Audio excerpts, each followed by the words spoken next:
ونشهد أن سيدنا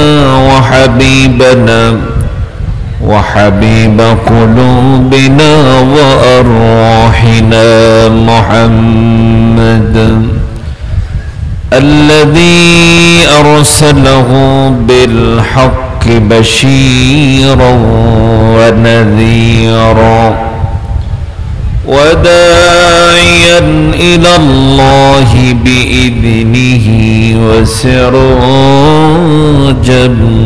منيرا فقد قال الله سبحانه وتعالى في كلامه المجيد والفرقان الحميد أعوذ بالله من الشيطان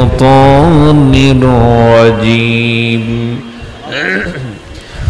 بسم الله الرحمن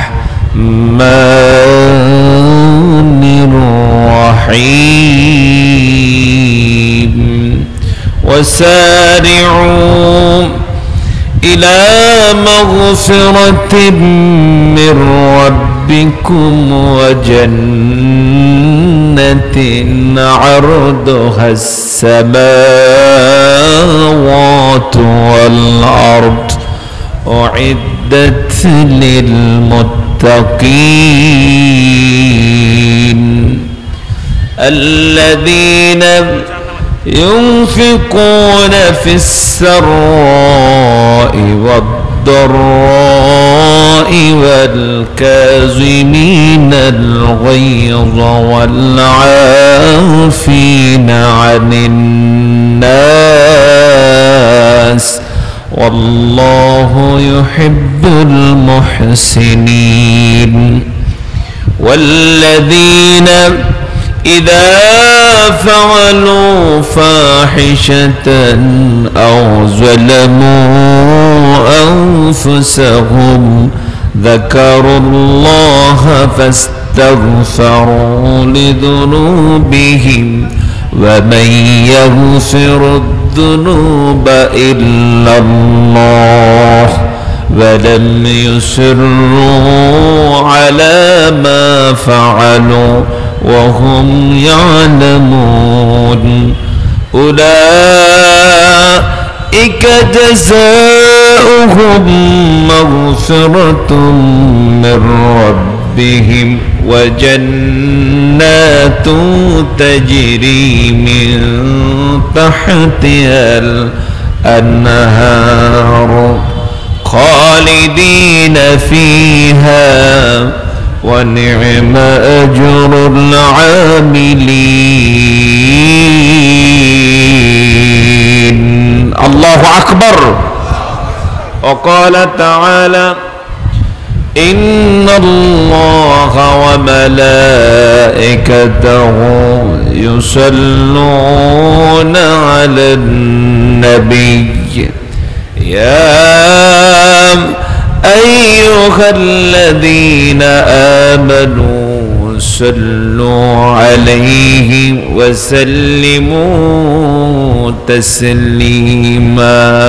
اللهم صل على محمد وعلى آل محمد mic man এই মাইকটা আমার কানের দিকে একটু সাউন্ডটা যেন আসে এভাবে দিয়ে দাও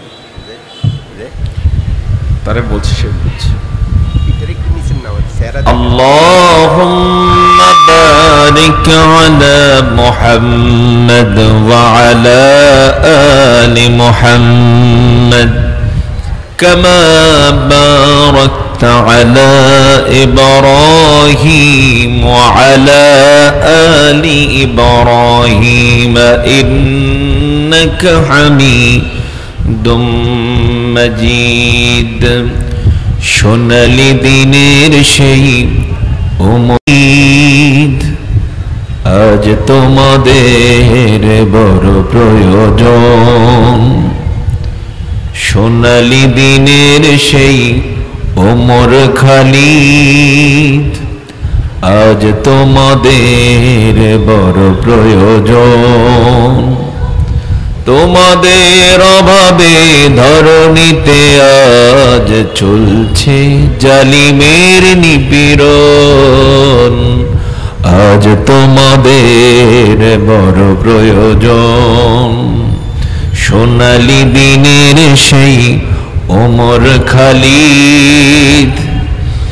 আজ তোমাদের বড় প্রয়োজন, তোমরাই পেরেছিলে খোদার জমিনে দিতে মানুষের নিরাপত্তা।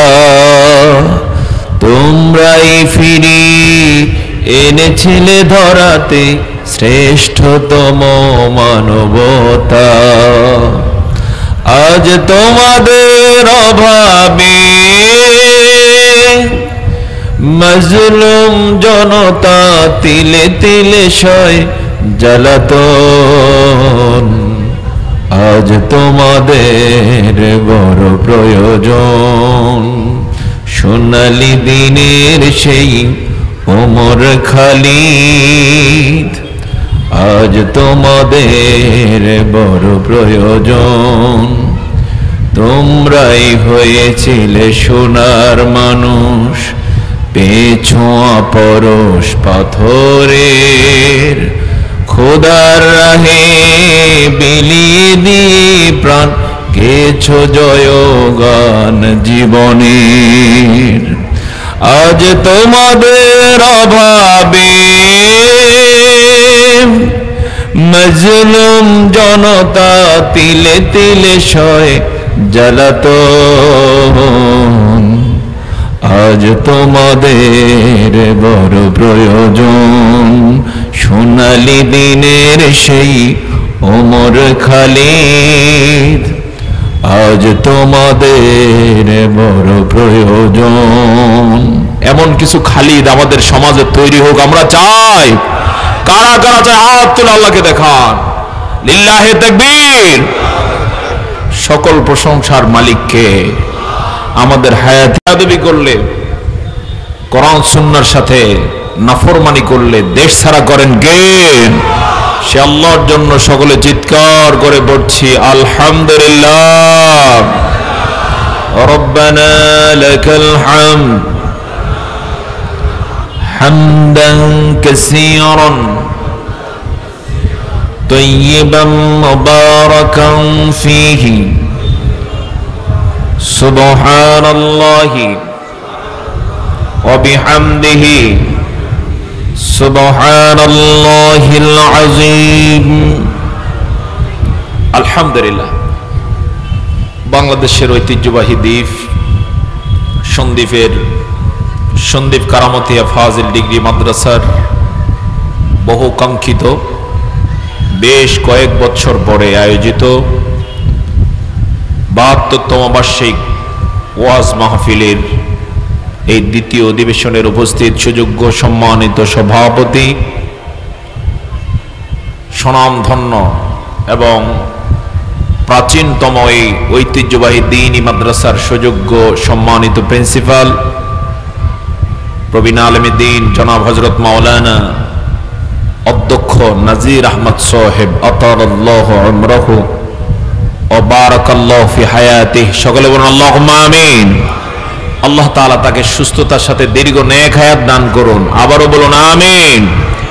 মঞ্চে উপবিষ্ট রয়েছেন অত্র মাদ্রাসার সুযোগ্য সম্মানিত উপাধ্যক্ষ সহকারে এই মাহফিলের বিভিন্ন পর্যায়ের আমন্ত্রিত সম্মানিত মেহমান বৃন্দ, মাদ্রাসার শুভাকাঙ্ক্ষী বৃন্দ, এই মাহফিলের বিভিন্ন পর্যায়ের দায়িত্বশীল বৃন্দ।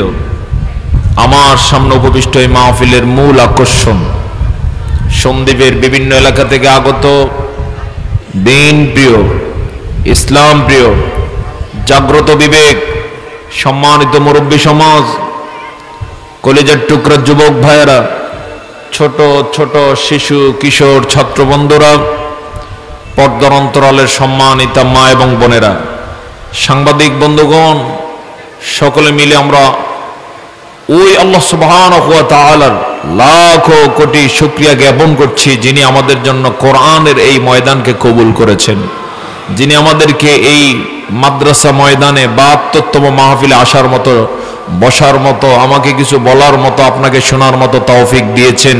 সে আল্লাহর জন্য চিৎকার করে সকলে মিলে পড়ছি আবারও আলহামদুলিল্লাহ।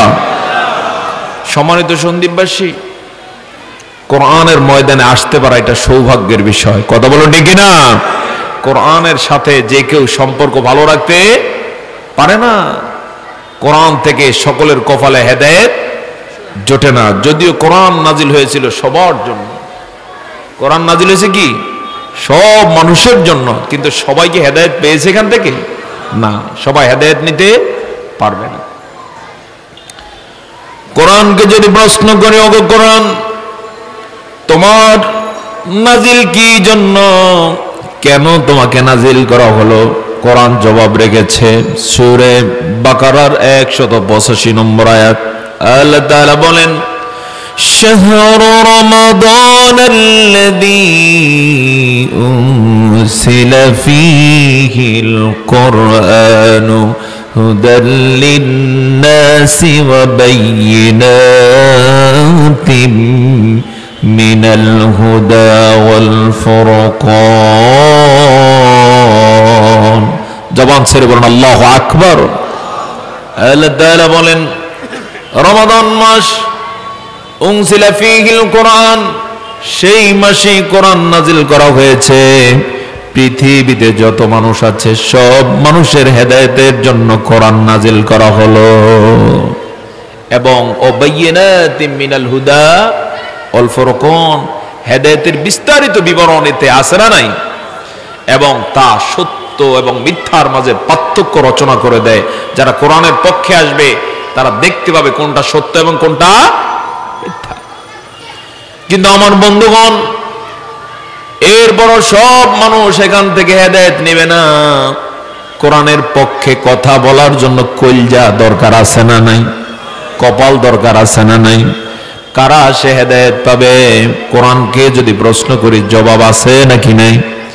সে জবাবটা আল্লাহ তাআলা কোরআনের সূচনায় সূরা বাকারায় দিয়ে রেখেছেন, যালিকাল কিতাবু লা রাইবা ফীহি হুদাল লিল মুত্তাকিন। আল্লাহ তাআলা বলেন, যালিকাল কিতাব ইসমুল ইশারা লিল বাঈদ, সেটা এমন একটা কিতাব লা রাইবা ফীহি, যাতে বিন্দু মাত্র সন্দেহ নাই।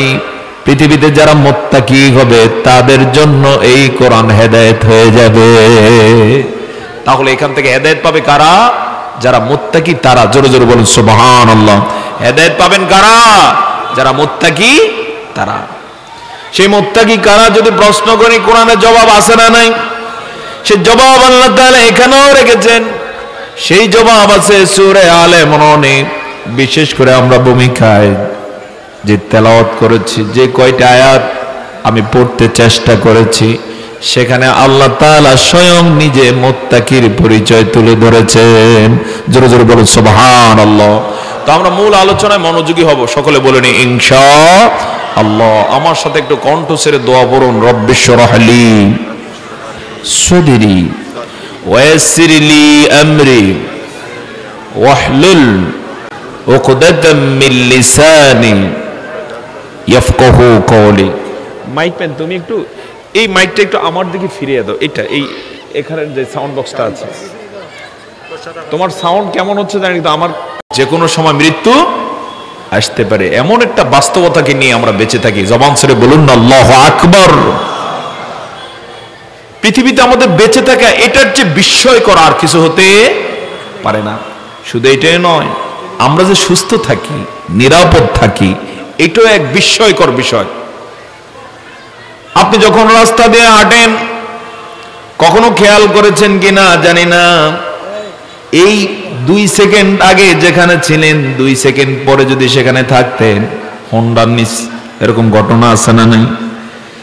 আল্লাহ তাআলা প্রতিটি মুহূর্তে তার রহমত দিয়ে আমাদেরকে সুস্থ রাখেন, বাঁচিয়ে রাখেন। সুবহানাল্লাহ। যেমনই ভাবে তিনি আমাদেরকে মায়ের গর্ভে বাঁচিয়ে রেখেছেন, যেমনই তিনি আমাদেরকে পৃথিবীতে আসতে দিলেন, যেমনই ভাবে তিনি আমাদেরকে এখনো পর্যন্ত নিরাপত্তার চাদরে আবৃত করে রেখেছেন। জবান ছেড়ে বলুন আল্লাহু আকবার। সে এমনি ভাবে যেন আমরা বাকি জীবন কোরআন সুন্নাহ মেনে যেতে পারি। আল্লাহ তাআলা আমাদেরকে তৌফিক দান করুন। এরপরই রয়েছে একটা বিশাল জীবন, ওই জীবনটাই হচ্ছে কোরআন সুন্নাহর ভাষায় আখিরাত। কি জীবন? সবাই বলুন কি জীবন? সে আখিরাতের বিষয়ে আল্লাহ তাআলা এত গুরুত্ব দান করেছেন। কোরআনুল কারীমে যে 30টা পারা আছে, কোরআনুল কারীমে যে বিশাল আলোচনা, এই 30 পারার প্রায় 10 পারা জুড়ে আল্লাহ তাআলা আখিরাতের আলোচনা রাখছেন। জোরে বলুন সুবহানাল্লাহ। এক পর্যায়ে তিনি আখিরাতের বক্তব্যকে সূরা আলার মধ্যে তুলে ধরেছেন এভাবে, বাল তুসিরুনাল হায়াতাদ দুনিয়া ওয়াল আখিরাতু খায়রুন ওয়া আবকা ইন্না হাযা লাফিস সুহুফিল উলা সুহুফি ইব্রাহিম ওয়া মূসা। জবান ছেড়ে বলুন আল্লাহু আকবার। আল্লাহ তাআলা বলেন, তোমরা দুনিয়ার জীবনকে প্রাধান্য দাও, দুনিয়ার জীবনকে অগ্রাধিকার দাও, অথচ ওয়াল আখিরাতু খায়রুন ওয়া আবকা, আখিরাতের জীবনটাই হলো সর্বোত্তম এবং স্থায়ী। দুনিয়ার জীবনের কোনো স্থায়িত্ব নাই। আছে কি? এখানে ক্ষমতারও কি নাই? কথা বলুন, ক্ষমতারও কি নাই? স্থায়িত্ব নাই। এই যে একটা দল ক্ষমতা কুক্ষিগত করে রাখার জন্য তিনটা ভোট কি করছে? ভোট কি করেছিল? চুরি করেছে। সোজা বাংলা, ইনিয়ে বিনিয়ে বলার দরকার নেই, খাস ভাবে চুরি করেছে। টার্গেট ছিল ক্ষমতা ধরে রাখবে, রাখতে পেরেছে? আসতে বলবেন, রাখতে পেরেছে? বরং ভোট চুরি না করে যদি বিদায় নিত, সম্মানের সাথে বিদায় নিত। চুরি করে ক্ষমতা ধরে রাখার জন্য ভোট কারচুপি করার কারণে অবস্থা এমন হয়েছে, সম্মান নিয়ে বিদায় নিতে পারে না। এটা কি সম্মানের নাকি লজ্জার? একটা দলের জন্য সম্মান না লজ্জার? এমন লজ্জা যে আগামী 10 বছর থেকে 100 বছর পর্যন্ত আর কোনোদিন হয়তোবা মানুষের সামনে ভোট চাওয়ার মতো সেই মুখ তাদের থাকবে না। শুধু এটা নয়, আজকে গোটা জাতির হৃদয় রক্তক্ষরণ আমাদের প্রধান উপদেষ্টা সহকারে মন্ত্রী সচিব, মন্ত্রী বলতে উপদেষ্টা লেভেলের যারা সচিব লেভেলের লোকজন গত 8-10 বছর পর্যন্ত যাদেরকে গুম করে রাখার পরেও বেঁচে ছিলেন, এই জাতীয় সেই গুম থেকে ফিরে আসা লোকদেরকে নিয়ে আজকে কথিত আয়নাগর তারা ভিজিটে গিয়েছেন। সেখানে গিয়ে কারো কারো চোখে পানি চলে এসেছে। একটা বাথরুমের যতটুকু জায়গা হয় এতটুকু, বরং তার চেয়ে ছোট্ট জায়গার মধ্যে বছরকে বছর আটকে রাখা হয়েছে বাংলাদেশের মেধাবী মানুষগুলোকে। কথা বলো ঠিক না? শুধু কিসের জন্য? যেন ক্ষমতাটা ধরে রাখা যায়। কিন্তু আল্লাহর কি কুদরত, ক্ষমতা ধরে রাখতে পারে না। তো আমার বন্ধুগণ, যারা দুনিয়ার জীবনটাকে গুরুত্ব প্রদান করে, মনে করে এখানকার ক্ষমতাই ক্ষমতা, এখানকার সম্মানটাই আসল সম্মান, আসলে আল্লাহ তাআলার বক্তব্য হলো বাল তুসিরুনাল হায়াতাদ দুনিয়া, তোমরা দুনিয়ার জীবনটাকে অগ্রাধিকার দাও, অথচ আখিরাতের জীবনটাই হলো উত্তম এবং স্থায়ী। এই কথাগুলি বলা আছে ইন্না হাযা লাফিস সুহুফিল উলা। আগের যত ধর্মীয় কিতাব ছিল, আসমানি কিতাব ছিল, মোট আসমানি কিতাব কয়টা বলুন একটু? কয়টা? কোরআনের আগে কয়টা ছিল? হ্যাঁ, 103টা। 103টার মধ্যে কথাগুলি বলা ছিল। জোরে জোরে বলুন সুবহানাল্লাহ। সর্বশেষে আল্লাহ তাআলা বলেন সুহুফি ইব্রাহিম ও মূসা, বিশেষ করে ইব্রাহিম আলাইহিস সালামের উপরে যে সহিফা নাজিল হয়েছে, মূসা আলাইহিস সালামের উপরে যা নাজিল করা হলো, সেখানে এই কথা বলা ছিল। সর্বশেষে কোরআনে এই কথা আছে না নাই? আসতে বলবেন না, আছে না নাই? সেখানে বলা আছে দুনিয়া সেরা না আখিরাত সেরা? আসতে বলবেন না, দুনিয়া সেরা না আখিরাত সেরা? আমরা কোনটা চাই? আমরা কোনটা চাই? যারা আখিরাত চায় আল্লাহ তাআলা দুনিয়া তাদেরকে অটোমেটিক্যালি দিয়ে দেন। জোরে বলুন সুবহানাল্লাহ। আর যারা দুনিয়া চাবে, ওর দুনিয়াও শেষ, আখিরাতও শেষ। এজন্য আল্লাহ তাআলা আমাদেরকে শিখিয়েছেন তোমরা পড়বা রব্বানা আতিনা ফিদ দুনিয়া হাসানাতাও ওয়া ফিল আখিরাতি হাসানা ওয়া কিনা আযাবান নার। সুবহানাল্লাহ বলুন। কি সুন্দর করে তিনি আমাদেরকে শেখাচ্ছেন তোমরা বলবা রব্বানা, আমাদের রব, আতিনা, বলুন আতিনা ফিদ দুনিয়া হাসানা, তুমি আমাদেরকে দুনিয়াতে হাসানা দাও। হাসানার তাফসিরে মুফাসসিরগণ বলেছেন যত ধরনের কল্যাণ হতে পারে দুনিয়া সেগুলো দাও। জোরে জোরে বলুন সুবহানাল্লাহ। আর অফিল আখিরাতি হাসানা, আখিরাতের চূড়ান্ত কল্যাণ তুমি আমাদেরকে দান করো। ওয়াকিনা আযাবান নার, আর আমাদেরকে জাহান্নামের আগুন থেকে বাঁচাও। চিৎকার করে বলুন আল্লাহুম্মা আমিন। এটাই আমাদের দোয়া। আমরা দুনিয়াও চাই, আখিরাতও চাই। আখিরাত বাদ দিয়ে দুনিয়া আমাদের প্রয়োজন নাই। আল্লাহ তাআলা কবুল করুন। সকলে বলে আল্লাহুম্মা আমিন। সম্মানিত সন্দীপবাসী, আমি আপনাদের খেদমতে মহাগ্রন্থ আল কোরআনের অত্যন্ত তাৎপর্যপূর্ণ সূরা সূরাত আলে ইমরানের 133 থেকে 36 নম্বর আয়াত পর্যন্ত তেলাওয়াত করেছি। ইতোমধ্যে তেলাওয়াত করে ভূমিকা স্বরূপ কিছু কথা বলে নিলাম। এবার মূল আলোচনায় যেতে চাই। সকলে আবারও বলে নেই ইনশাআল্লাহ। কোন সূরা? সূরা আলে ইমরান। এই আলে ইমরান বিষয়ে আমি দুই একটি কথা ভূমিকা স্বরূপ এভাবে বলতে চাই। এই সূরাটি নাজিল হয়েছিল মদিনাতুল মুনাওয়ারায়। কোথায়? এখানে যারা আলেম আছেন তারা জানেন সূরাটা নাজিল হয়েছে কোথায়? মদিনায়। মদিনাতে নবীজি কত বছর অতিবাহিত করেছেন আপনাদের জানা আছে কি? হ্যাঁ, জীবনের শেষ 10 বছর। কত বছর? 10 বছর। এই 10 বছরের দ্বিতীয় বর্ষে তথা রাসূল করিম সাল্লাল্লাহু আলাইহি ওয়াসাল্লাম বয়স তখন কত? তাহলে 55 নাকি? রাসূলের বয়স যখন 55 চলমান, সেই সময় থেকে আল্লাহ তাআলা এই সূরাটা নাজিল শুরু করেন এবং বেশ কয়েক বছর জুড়ে সময়ের চাহিদার আলোকে কখনো 5 আয়াত, কখনো 2 আয়াত, এভাবে করে করে এই সূরাটি নাজিল হয়। সূরাটা নাজিল সূচনা হয়েছিল রাসূল করিম সাল্লাল্লাহু আলাইহি ওয়াসাল্লাম মদিনাতে আসার পরে মক্কার কুরাইশরা একটা যুদ্ধ চাপিয়ে দিয়েছিল। ইতিহাসে যে যুদ্ধটাকে আমরা জানতে পেরেছি বদর যুদ্ধ নামে। কোন যুদ্ধ?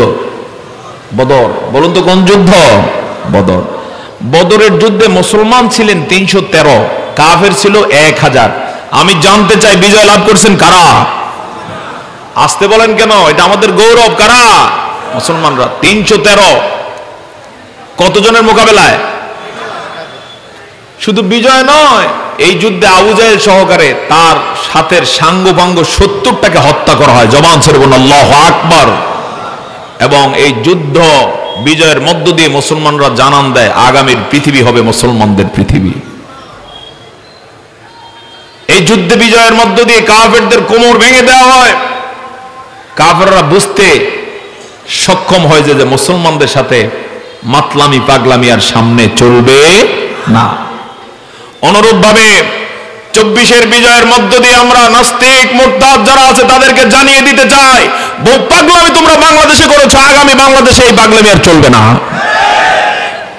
এবং পাশাপাশি আমাদের পার্শ্ববর্তী দেশের যারা নাস্তিক মুরতাদ মুশরিক রয়েছে তাদেরকেও জানিয়ে দিতে চায়, বাংলাদেশ নিয়ে 71 থেকে পর্যন্ত বহু সিনেমিনি করেছো, সামনের দিকে সিনেমিনি আর মেনে নেওয়া হবে না। কারণ মুসলমানরা তাদের অধিকার বুঝে নিতে প্রস্তুতি গ্রহণ করছে। কথা বলুন ঠিক না? আর ইতিহাস সাক্ষী, কোন যুদ্ধে মুসলমানরা সংখ্যায় কম হোক বেশি হোক, মুসলমানদের থেকে কেউ কখনো বিজয় ছিনিয়ে নিতে পারে না। কারণ মুসলমানদেরকে বিজয় দান করেন কে? আসতে বলবেন না কে? সে আল্লাহ তাআলা আজও আছেন না? নয়। ইনশাআল্লাহ আমরা সে আল্লাহর উপরে পূর্ণ আস্থা রাখি। আগামীতে কখনো যদি জালেম মুশরিকদের জন্য যুদ্ধে নামতে হয় আমরা প্রস্তুত আছি না নাই? কারা কারা প্রস্তুত আছে? হাত তুলে আল্লাহকে দেখায়।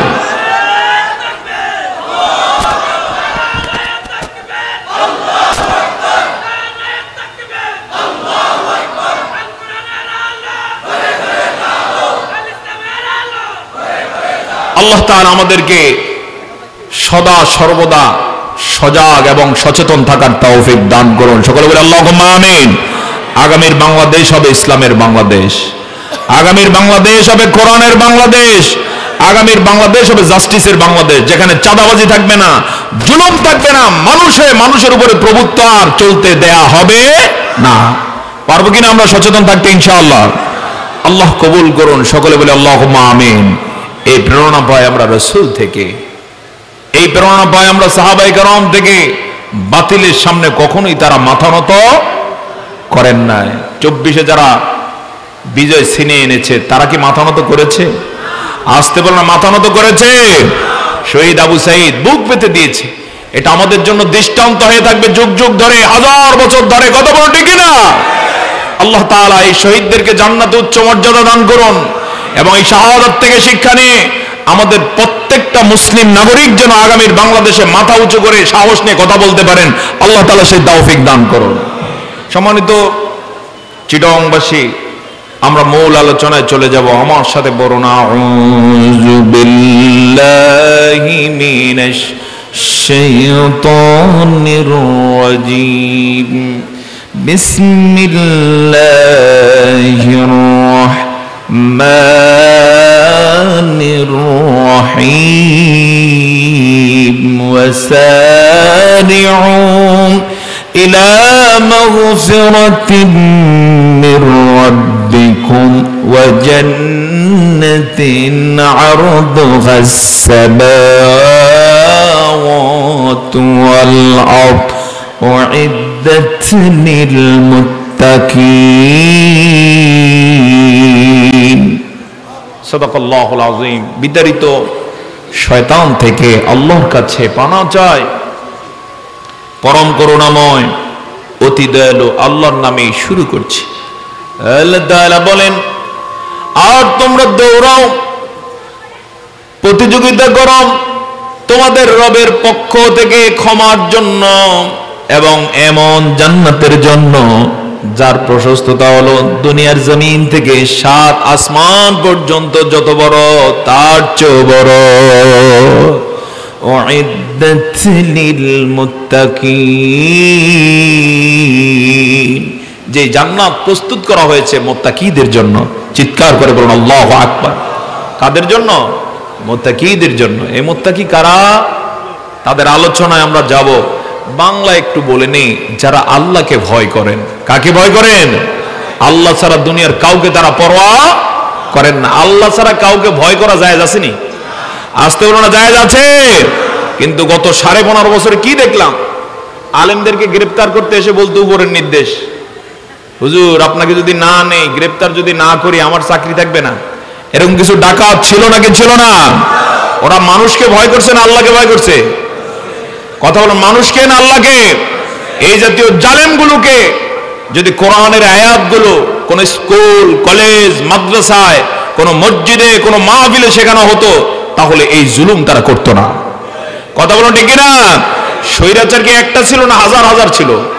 এই হাজার হাজারের পিছনে কারণ হচ্ছে এই জাতীয় কোরআন সুন্নাহর মাহফিলে তারা কখনো আসতো না। যদি আসতো তারা জানতো আল্লাহ ছাড়া কাউকে ভয় করে কি নাই, জায়েজ নাই। ভয় করতে হলে কাকে করতে হয়? যাদের হৃদয়ে আছে আল্লাহর ভয়, তারা কোনোদিন পথ ভুলে যায় না, তার দায়িত্ব ভুলে যায় না। সে কোনোদিন কোনো প্রলোভনের কাছে মাথা নত করে না। যাদের হৃদয়ে আর ভয়, তারা কবু পথ ভুলে যায় না।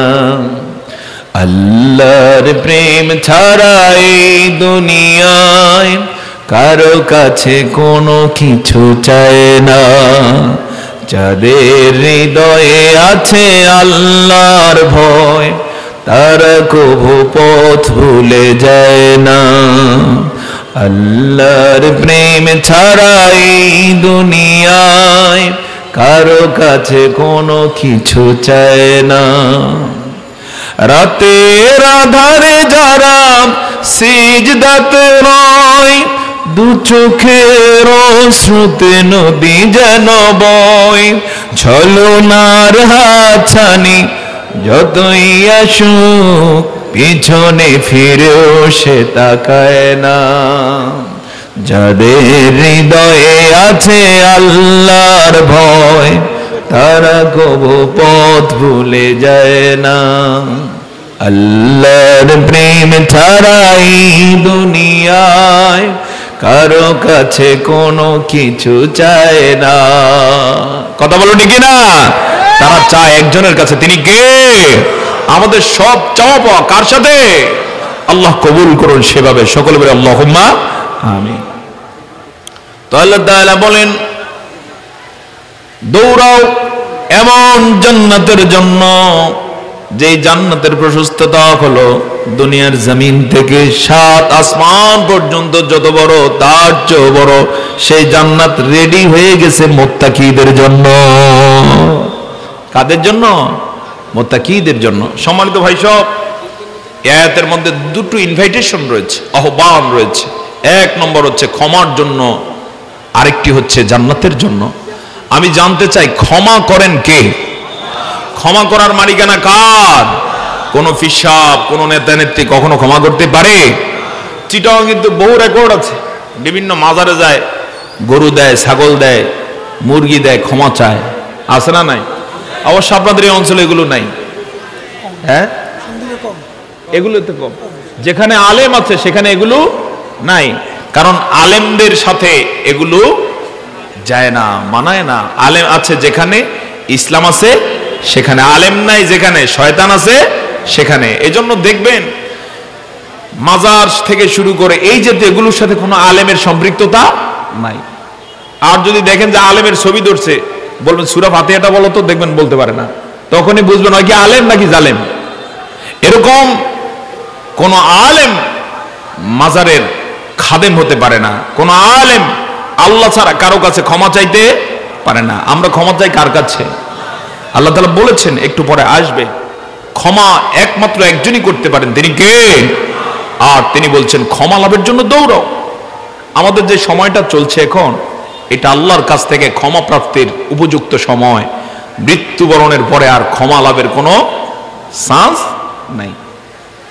এজন্য সদা সর্বদা আমরা একজনের কাছে ফরিয়াদ জানাই, ক্ষমার জন্য আর্তনাদ করি, তিনি কে? তো জবান ছেড়ে বলুন, তিনি কে? আমরা দোয়া করব, আল্লাহ তাআলা আমাদের জীবনের গুনাহগুলি তুমি মাফ করে দাও। আমরা যেন মাহফিল থেকে গুনাহ লাভের প্রত্যাশা নিয়ে, গুনাহ লাভের সুযোগ নিয়ে ফিরতে পারি, তুমি তৌফিক দাও। সকলে বলে আল্লাহুম্মা আমিন। তো আল্লাহ তাআলা দুইটা বিষয় আহ্বান করেছেন, একটা হচ্ছে ক্ষমা, আরেকটা হচ্ছে কি? জান্নাত। আরেকটা কি? জান্নাত। এমন জান্নাত আল্লাহ তাআলার ভাষায় আরদুহাস সামাওয়াতু ওয়াল আরদ। সন্দীপবাসী খেয়াল করুন, এত বড় জান্নাতের বিবরণ আল্লাহ দিচ্ছেন যে জান্নাত হবে দুনিয়ার জমিন থেকে 7 আকাশ পর্যন্ত, যত ব্যাপ্তি, যত ব্যাপক, যত বড়, যত বিশাল, যত বিস্তীর্ণ, এক একটা জান্নাত হবে তার চেয়ে বড় বড়। তাফসীর ইবনে কাসীরে উল্লেখ করা হয়েছে, আল্লাহ তাআলা এখানে আরদুহা বলেছেন, জান্নাতের পাশ হবে এই পৃথিবীর ল্যান্ড থেকে, জমিন থেকে প্রথম আকাশ নয়, শুধু 7 আকাশ পর্যন্ত যে ব্যাসার্ধ, এত বড়, বরং তার চেয়ে বড়। আর দৈর্ঘ্য কত হবে এটার কোনো লিমিট আমাদের জানা নাই। আল্লাহ যেহেতু 7 আকাশের বিবরণ দিয়েছে, এজন্য 7 আকাশ পর্যন্ত না দেখলে অন্তত বিবেক দিয়ে বোঝা যায় যে 7টা কি আছে? আকাশ আছে। এটার একটা দূরত্ব আছে, এটার একটা মাপ আছে, এটার একটা বিশালতা আছে। জান্নাতের পাশটা হবে এরকম, আর দিক হবে তার চেয়ে ব্যাপক, এটা কেউ কখনোই বুঝবে না। এই জন্য আল্লাহ তাআলা সেটা উল্লেখ করেন না। যেদিন দেখবে সেদিন বুঝবে। জবান ছেড়ে বলুন আল্লাহু আকবার। এবারে দেখুন, সেই জান্নাতের চিন্তা বাদ দিয়ে দুনিয়াতে 2-4-5% জমির জন্য মারামারির ঘটনা আছে না নাই? ঠেলাঠেলি আছে না নাই? চাঁদাবাজি আছে না নাই? খুঁজলে দেখবেন এগুলো একটাও আল্লাহর জান্নাতের আশা করে না। যদি জান্নাতের আশা করতো তাহলে এগুলোকে থোড়াই কেয়ার করতো। সে চিন্তা করতো 2-4-5% কেন, এর চেয়ে বড় কিছু যদি দুনিয়াতে হয় এগুলো নিয়ে সময় নষ্ট করার প্রয়োজন নাই। শুনতেছেন আপনারা? জি, বরেণ্য মেহমান বৃন্দ আসতেছেন, আমরা তাদেরকে বরণ করে নিচ্ছি। লিল্লাহে তাকবীর। আমরা একটু জিকির করি, লা ইলাহা ইল্লাল্লাহ।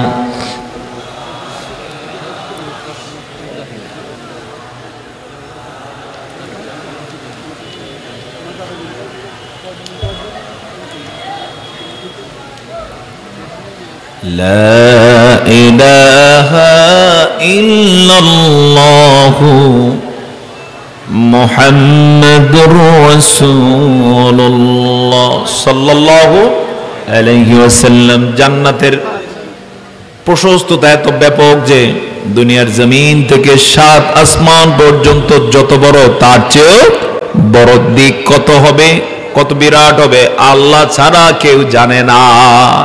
এজন্য সেই জান্নাতের জন্য দৌড়ানোর দরকার আছে না নাই?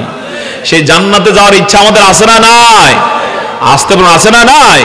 যদি ইচ্ছা থাকে তাহলে এবার আসুন, কারা যাবে সেই জান্নাতে, আমরা তাদের গুণগুলো অর্জন করার হিম্মত গ্রহণ করি। সে জান্নাতে যাবেন কারা? আল্লাহ তাআলা ইতোমধ্যে বলেছেন, উইদ্দাত লিল মুত্তাকিন আল্লাযীনা ইউনফিকুনা ফিস সাররাই ওয়াদ দাররা ওয়াল কাযিমিনাল গায়যা ওয়াল আফিনা আনিন নাস ওয়াল্লাহু ইউহিব্বুল মুহসিনিন। সুবহানাল্লাহ। আল্লাহ তাআলা বলেন, ওই বিশাল জান্নাত প্রস্তুত হয়ে গেছে মুত্তাকিদের জন্য। মুত্তাকি কারা? যদি কোরআনকে প্রশ্ন করি, কোরআন এখানে জবাব রেখেছে, মুত্তাকি হলেন তারা, 1 নম্বরে আল্লাযীনা ইউনফিকুনা ফিস সাররাই ওয়াদ দাররা, যারা সচ্ছলতা অসচ্ছলতা সব সময় আল্লাহর পথে খরচ করে। জোরে বলুন সুবহানাল্লাহ, চিৎকার করে বলুন সুবহানাল্লাহ। মাশাআল্লাহ, ইতিমধ্যে প্যান্ডেলটা ভরপুর হয়ে গেছে, বলুন আলহামদুলিল্লাহ। সামনে কিছু ফাঁকা জায়গা আছে, পিছনে অনেক ভাই দাঁড়ানো আছে, তাদেরকে একটু জায়গা করে দেওয়া দরকার আছে কিনা? তাহলে একটু সামনের দিকে এগিয়ে আসুন। পিছনের ভাইরা আপনারা বসে যান। দাঁড়িয়ে থেকে আমরা মাহফিলের সৌন্দর্যকে বিনষ্ট করতে চাই না, তো চুপে চুপে বসে যান, আমরা যেন আর বলা না লাগে। আমার বন্ধুগণ, সবচেয়ে বড় জান্নাতে যাবেন তারা, 1 নম্বরে সচ্ছলতা অসচ্ছলতা সব সময় খরচ করেন যারা। কার জন্য খরচ করেন? আসতে বলুন না, কার জন্য? আমাদের টাকা পয়সা জীবনে যা কিছু হয়েছে বলেন তো, দিয়েছেন কে? এই যে এখন আওয়াজ একটু ক্ষীণ হয়ে আসছে, জবান ছেড়ে চিৎকার করে বলতে হবে, আমাদের যা সম্পদ দাতাকে। চিৎকার করে বলুন, দাতাকে। সেই আল্লাহর দেয়া সম্পদ থেকে আল্লাহর পথে খরচ করা দরকার। খরচ করতে আমরা রাজি আছি কিনা ইনশাআল্লাহ? কে কে রাজি নাই? হাত তোলেন যে আমি রাজি নাই। শুধু একজন না, এক মুরব্বিরে পাইলাম। আচ্ছা, জান্নাতি আল্লাহ আমাদেরকে সহজ সরল হিসেবে কবুল করুন। সকলে বলে আল্লাহুম্মা আমিন। আর কিছু মানুষ আছে বড় ক্রিটিক্যাল, এজন্য মানুষ বিপদে বললো তার কাছে যায় না, যে বিপদে পড়ে তার কাছে গেলে আবার কোন বিপদে পড়ি। এরকম লোক অবশ্য সন্দীপে নাই, আছে এরকম ক্রিটিক্যাল যারা, মানুষের জন্য সহজ রাস্তা বাতলায়া দিতে পারে না যারা, আল্লাহ তাআলা তারও সেই কঠিন বিপদের মধ্যে কি ফেলেন। আমরা জন্য কি থাকবো? সহজ সরল থাকবো। তো আমার বন্ধুগণ, জান্নাতুল ফেরদাউস সবচেয়ে বড় জান্নাত লাভ করবেন যারা, 1 নম্বরে তাদের গুণ হলো সচ্ছল অসচ্ছল সব সময় আল্লাহর পথে ব্যয় করবেন যারা। মনে থাকবে কিনা? সব সময় কার পথে ব্যয় করতে হবে? আল্লাহর পথে। এক্ষেত্রে রাসূল সাল্লাল্লাহু আলাইহি ওয়াসাল্লাম এই আয়াতের যেন ব্যাখ্যা নিজে দিয়েছেন হাদিস দিয়ে।